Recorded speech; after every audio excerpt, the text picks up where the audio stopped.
الحمدللہ وحدہ والصلاة والسلام علی من لا نبی بعد اما بعد۔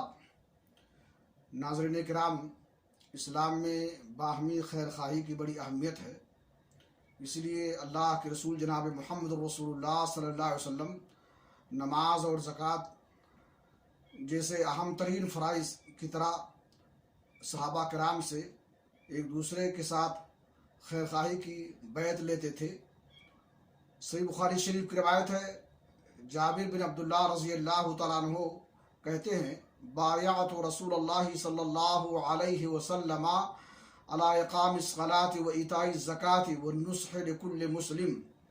میں نے اللہ کے نبی جناب محمد رسول اللہ صلی اللہ علیہ وسلم سے بیعت کی ہے نماز قائم کرنے کے لیے اور زکوٰۃ ادا کرنے پر، اور اسی طرح سے ہر مسلمان کے ساتھ خیر خواہی کرنے پر۔